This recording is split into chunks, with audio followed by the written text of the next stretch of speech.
ഭരണഘടന കാക്കുന്നവർക്ക് വോട്ട് നൽകണമെന്ന് സിറോ മലബാർ സഭ അധ്യക്ഷൻ ബിഷപ്പ് മാർ റാഫേൽ തട്ടിൽ. ഭരണഘടന നൽകുന്ന അവകാശങ്ങൾ പാലിക്കപ്പെടേണ്ടതാണ്. ക്രൈസ്തവർക്ക് നേരെ നടക്കുന്ന അതിക്രമങ്ങൾ വേദനാജനകമാണെന്നും മാർ റാഫേൽ തട്ടിൽ പറഞ്ഞു. രാജ്യത്ത് ന്യൂനപക്ഷാവകാശങ്ങൾ നിഷേധിക്കുന്നതിനൊപ്പം ക്രൈസ്തവ സ്ഥാപനങ്ങൾക്ക് നേരെയുള്ള അതിക്രമങ്ങളും വർദ്ധിക്കുകയാണ്. 2014 ക്രൈസ്തവർക്ക് നേരെ 147 അക്രമ സംഭവങ്ങൾ റിപ്പോർട്ട് ചെയ്തതെങ്കിൽ 2023 അത് 687 ഈ പശ്ചാത്തലത്തിലാണ് സിറോ മലബാർ സഭ ആർച്ച് ബിഷപ്പ് മാർ റാഫേൽ തട്ടിലിന്റെ പ്രതികരണം. പലപ്പോഴും നടക്കുന്ന ആക്രമണങ്ങൾ വേദനാജനകമാണ്.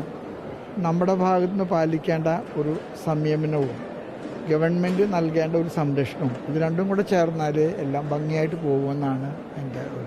ഭരണഘടനാ മൂല്യങ്ങളും ന്യൂനപക്ഷങ്ങളെയും സംരക്ഷിക്കുന്നവരാണ് തെരഞ്ഞെടുക്കപ്പെടേണ്ടത്. നമ്മുടെ രാഷ്ട്രത്തിൻ്റെ ഭരണഘടന കാക്കുന്ന ആളുകൾ തെരഞ്ഞെടുക്കപ്പെടണമെന്ന്. മനുഷ്യർക്ക് കൊടുക്കുന്നതിനേക്കാൾ സംരക്ഷണം വന്യജീവികൾക്ക് നൽകുന്നുണ്ട്.